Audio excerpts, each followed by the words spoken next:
vanishing folklore and beliefs. Stories of Old Roman Greece, public domain reading. The story of Endymion.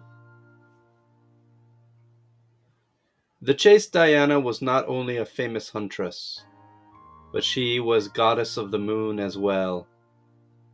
By day she roamed the forest with her band of nymphs, and by night she sailed in her bright moon chariot across the star-strewn sky, and looked down at the sleeping earth lying in the shadow, except where her soft light fell.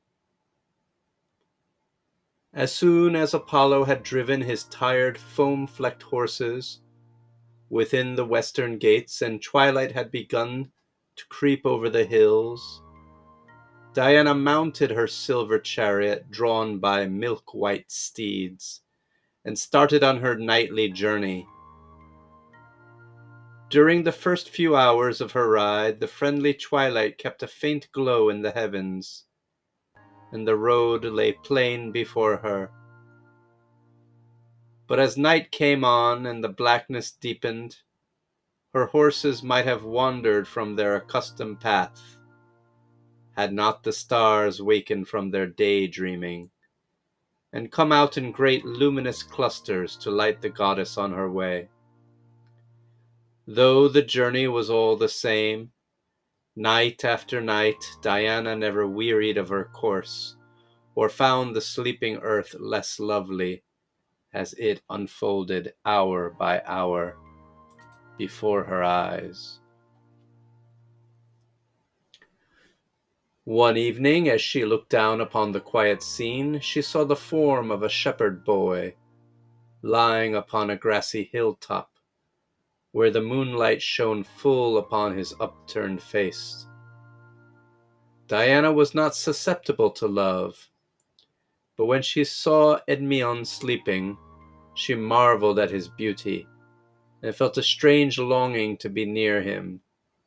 So she stepped softly from her silver chariot and floated down to the earth, to the spot where the unconscious shepherd lay dreaming. There was perfect stillness all around, and no whisper came but the soft murmur from the pine trees, which sounded like some great creature sighing in its sleep. For some time the goddess watched the youth in silence. Then, stooping, she gently kissed him. Endymion half awakened at her touch,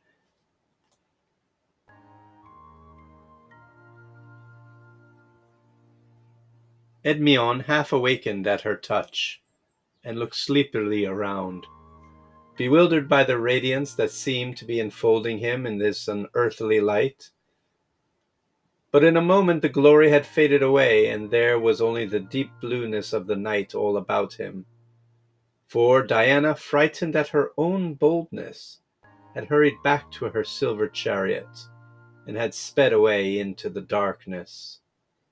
Endymion thought that he had dreamed a dream of some beautiful form that had lingered by his side, and although he waited patiently and hopefully all through the night, he saw no other vision, and only the dawn came to greet his weary eyes.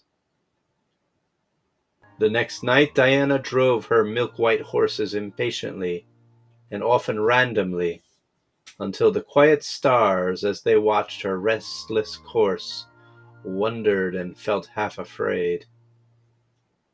When the clouds wrapped her closely in their white embrace, the goddess drove them angrily aside, lest they shut out from her eyes the sight of the sleeping earth.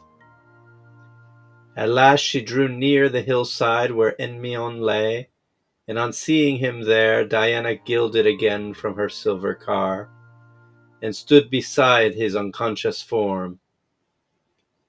At her light touch he stirred and tried to rouse himself from his heavy slumber, but some spell seemed to bind his eyelids, and through sleep-dimmed eyes he saw the radiance fade away.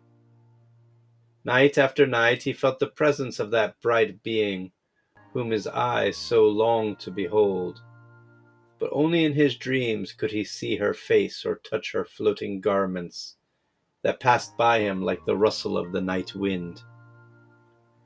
Each night Diana left her restless horses to stand unwatched among the shifting clouds, while she lingered on the earth to gaze upon the sleeping shepherd boy, and as she stood beside him she wished that he might always be as now, ever beautiful, ever young. So to keep him untouched by sickness, or sorrow, or death, she took him to Mount Atmos, where there was a cave dedicated in her honor, which no mortal foot had ever profaned. Here she placed Endymion, and caused an eternal sleep to fall upon him, so that his body in all its youth and beauty might never know decay.